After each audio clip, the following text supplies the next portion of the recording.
मु Divya welcome करुच्ची more art channel को। आज मु कहार ड्राइंग बनाऊँ ताहा आपण मैंने तो वीडियो कवर देखिए ही जानीपे।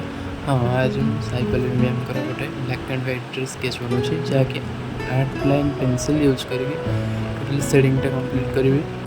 मु प्रथम आय रू ही स्टार्ट कर गोटे आय प्राय कंप्लीट कर देछि आर्ट लाइन पेंसिल यूज करी। जो डार्क एरिया अच्छे से 2B पेंसिल यूज कर जो लाइट एरिया अच्छे से HP रू ही शेडिंग करवा स्टार्ट कर जो डार्क डेप्थ एरिया अच्छे से 4B कि 6B कि 10B यूज कर यूज करके दुईटा आय कंप्लीट कर सारापर सेम प्रोसेस रे मो फेस टोटली शेडिंग करवा ही कंप्लीट कर दे जहाँकि आपण मैंने वीडियोटी को लास्ट पर्यंत देखले ही जानीपर। प्लीज़ वीडियोटी को लास्ट पर्यंत देखूँ। आपण मैंने वीडियो को लास्ट पर्यंत देखले ही जानीपर केमी ड्रॉइंगटा कंप्लीट हो।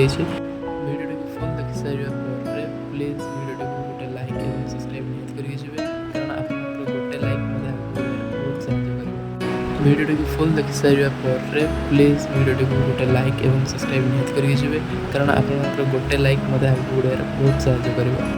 आ भितर आमर आईटी पूरा कंप्लीट हो आईटी कंप्लीट होगा मु लिफ्ट शेडिंग करवा स्टार्ट कर शेडिंग करवा भितर मु makeup brush use makeup brush use करने द्वारा आमर आर्टा स्मूथ और क्लीयर देखा फिनिशिंग देखा। हेयर ड्रा कला बेले मु डार्क एरिया गुड़ा को 10B और 8B पेंसिल यूज करके डार्क करी।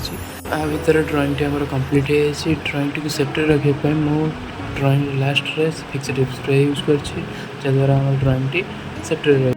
ड्रॉइंग टी कंप्लीट हो सारापर ड्रॉइंग केमी देखा कमेंट में निहाती कहे।